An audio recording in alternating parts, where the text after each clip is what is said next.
Big field of cars, a couple of Victorian drivers visiting us. Everybody wants to be a part of history, it seems, and run Claremont Speedway's final race meeting.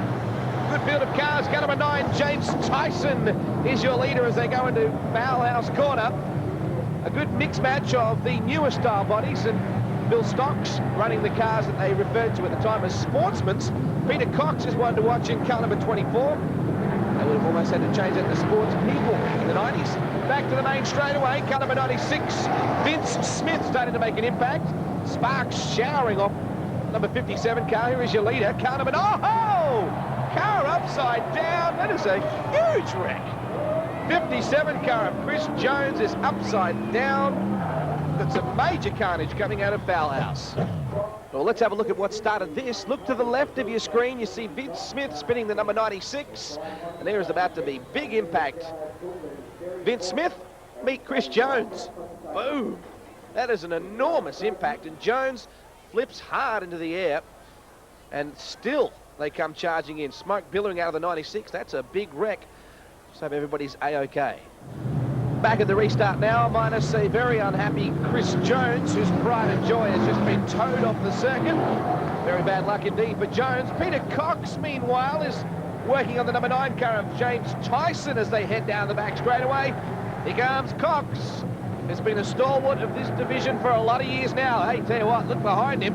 He's got some work to do if he's going to hang on to this. Andrew Davidson is starting to make a run. And now first of our Victorians, Tony Moole. Car number 53B is now up into the 3rd place. And hang on, he's going after Davidson to the outside. Look at this. Good pass if he can make it stick. Gets up a little too high. Davidson gets his position back, but here comes Moole back on the main straightaway.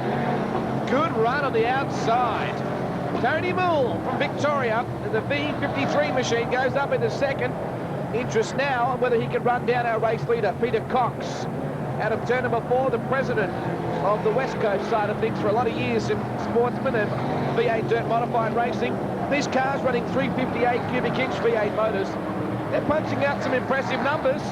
Down the back straightaway. Look at this guy from Victoria.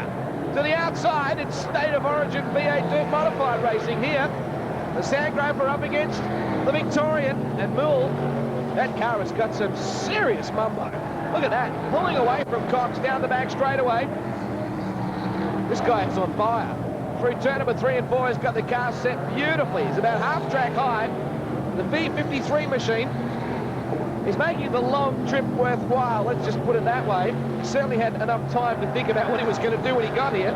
A lap and a half to go. Cox is back in the 2nd place. Davidson is in 3rd. A bit further back to Jim Kirkwood in car number 6. 1 lap to go for your race leader. There he is right there, just swashbuckling his way through the traffic. There is Peter Cox. He's sitting in the 2nd place. The Victorian Moole, though, look at him flashing around the outside. Checkered flag at the ready. That's a convincing win. When you drive that far, you've got to make them count, don't you? The Victorian takes the win from Peter Cox in car number 24. Back in 3rd, I think it may have been James Tyson. No, it was